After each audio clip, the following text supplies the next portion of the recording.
ഞാനിതൊരു 3-4 നേന്ത്രപ്പഴം എടുത്തിട്ടുണ്ട്. ഇതിനെക്കൊണ്ട് നമുക്കിതൊരു ചായേൻ്റെ ഒരു കടിയാക്കാം. അതിന് വേണ്ടി ഞാനൊരു പാൻ അടുപ്പത്ത് വെച്ചിട്ടുണ്ട്. അതിൻ്റെ അകത്തേക്ക് ഞാനിത് കുറച്ച് നല്ല നെയ്യ് ഒഴിച്ചിട്ടുണ്ട്. എന്നിട്ട് നമുക്ക് ഈ നെയ്യ് നല്ലോണം ചൂടായിട്ടുണ്ട്. അപ്പോൾ ഈ പഴം ഒന്ന് അങ്ങോട്ടേക്ക് ഇട്ട് കൊടുക്കാം.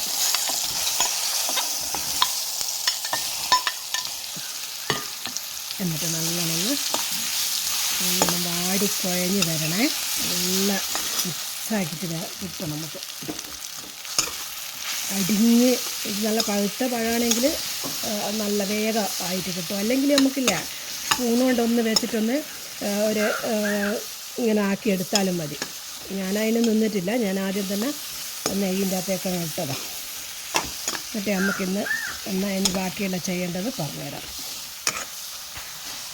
ഇങ്ങനെ നല്ലോണം അടിഞ്ഞ് കിട്ടണം. പഴവും നെയ്യും കൂടെ തമ്മിൽ ഒരു നല്ലോണം യോജിച്ച് കൂടി ചേരണം. കൈയെല്ലാം നല്ലോണം വേദനയാവും കേട്ടോ. കുറച്ച് ഇളക്കി വരുമ്പോഴത്തേക്ക് ഇത്. എന്നിട്ട് ഇതിൻ്റെ അകത്തേക്ക് നമുക്ക് എന്നാ ചേർക്കേണ്ടതെന്ന് പറഞ്ഞാൽ പാലല്ല,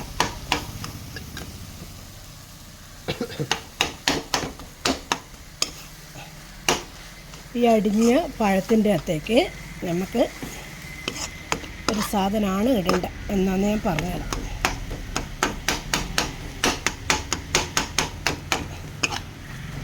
എടുക്കട്ടെ. ഈ അടിഞ്ഞ പഴത്തിൻ്റെ അകത്തേക്ക് നമുക്ക് കുറച്ച് റവയാണ് ചേർക്കുന്നത്. എന്നിട്ട് ഈ പഴവും റവയുമായിട്ട് നല്ലോണം ഒന്നങ്ങ് മിക്സ് ചെയ്യണം. നല്ല റവയും പഴവും ഒന്ന് നല്ലോണം ഒന്ന് ചേർന്ന് നമുക്ക് നല്ലൊരു അടിപൊളിയായിട്ട് കിട്ടണം.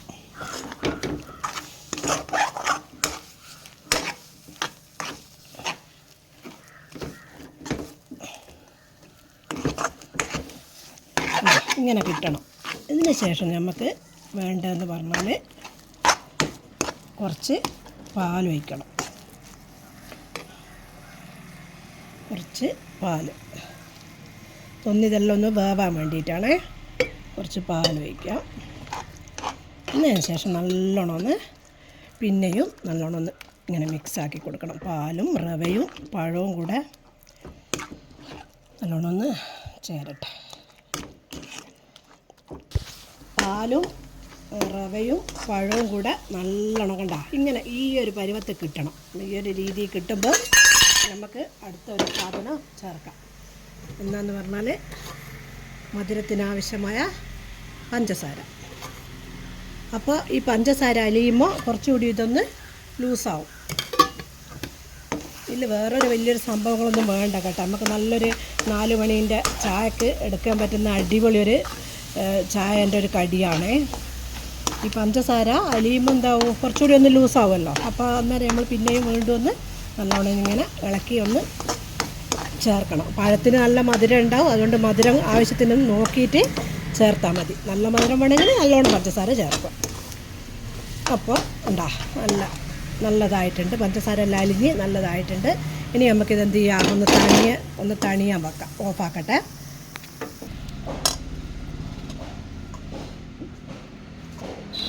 കുറച്ച് ചൂടാറിയതിന് ശേഷം ഇങ്ങനെ എടുക്കുക. എന്നിട്ട് ഓരോരുത്തർ വലിപ്പത്തിന് ആവശ്യമായ രീതിയിൽ ഉരുട്ടിയാക്കിയിട്ട്